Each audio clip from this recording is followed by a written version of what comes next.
This is your daily briefing and you're most welcome to it. Brentford midfielder Christian Eriksen says suffering a cardiac arrest at last year's European Championship changed his perspective on life and family, and he has not yet decided 100% where he will play next season.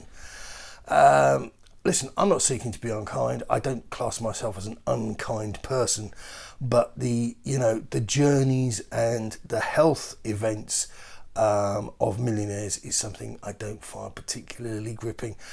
We spent months watching this doe-eyed boy staring at his navel before he eventually got his transfer out of Spurs. And this is just another rerun of the will she won't she saga, and we're getting it because one of the clubs he's linked with is Tottenham. Do you know what? If I could give the guy some unsolicited advice, don't let your cardiac arrest or whatever happened to you define you. Be more of a man. I know loads of people who've had nasty things go wrong with. They don't particularly use it as a calling card because they're bigger men and women. Alfredo Padula. He says that Tottenham are interested in Piotr Zielinski from Napoli, who Paratici apparently values a lot and Conte liked whilst he was at Inter. This Polish attacking midfielder is probably going to cost about £45 million. I think he looks pretty good. It's just a pity that Donkey Dombele isn't worth about half of that, and that's going to be a massive problem. People are talking up, these sort of Chinese whispers from the chairman's message. Oh, there'll be money available, but there isn't going to be that much money available, and we've got €80 million to find just to keep the services of two players already. If you think Spurs are going to spend 300 million, good luck to you, my friend. Lucas Moura, who asked him this?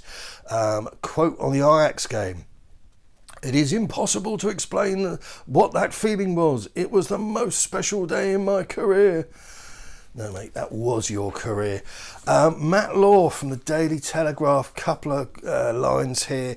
He's flipped from making stuff up to hitting us with hard-hitting facts. The body fat percentage of every Tottenham player has dropped since they became disciples of Antonio Conte.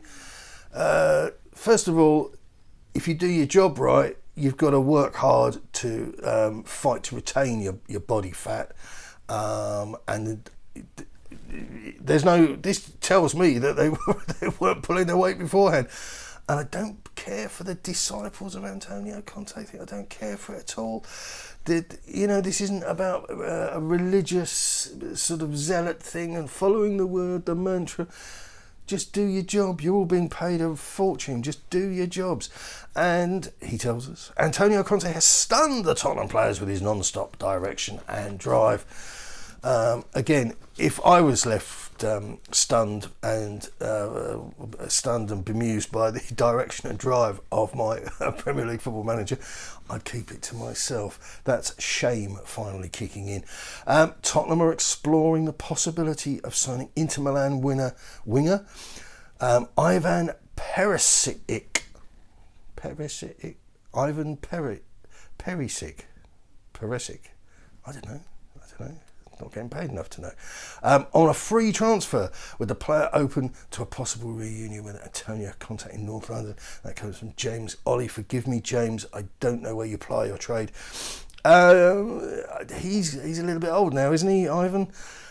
See what I did there? And I think this is 2 and 2 equaling 5.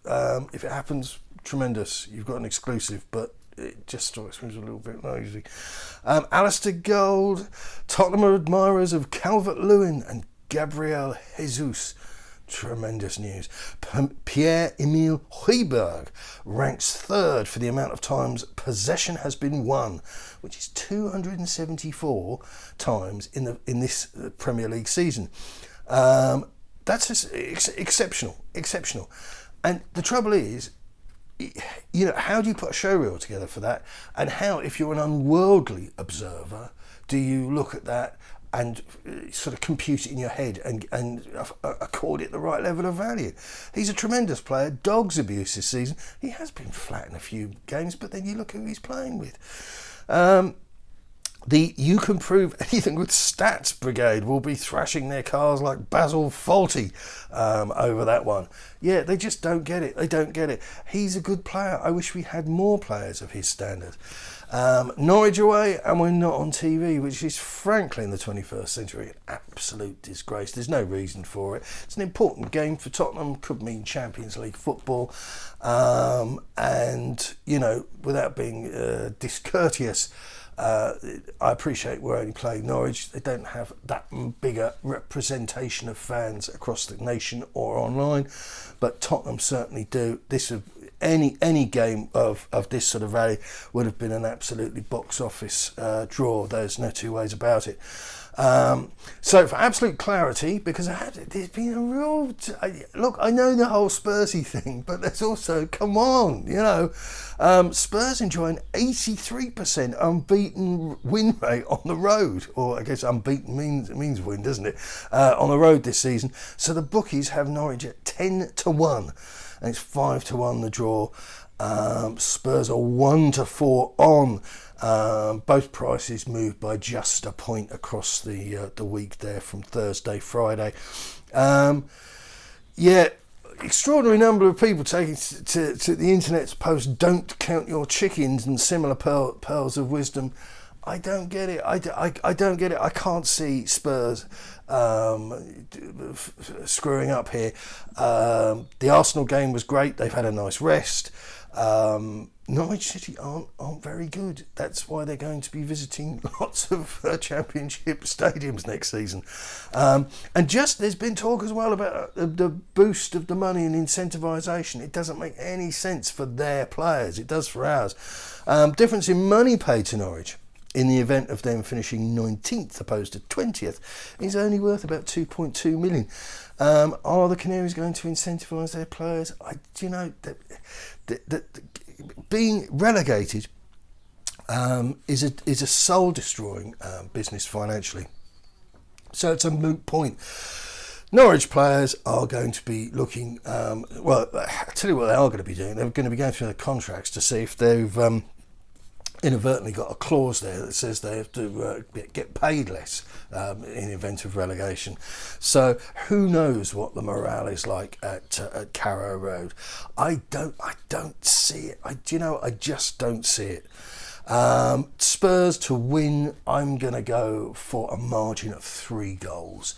How about 4-1 with Spurs to score their 3 in the second half? There's been a little bit of a recurring theme. You can do what you want, but I just want to point out the futility of it to you. I make these predictions, they're throwaway. You know, I'm not professing to have channeled been up the mountain and spoken to the angels. They're just throwaway. Oh, you got that wrong? Here's a quick tip for you. Go to your local bookmakers.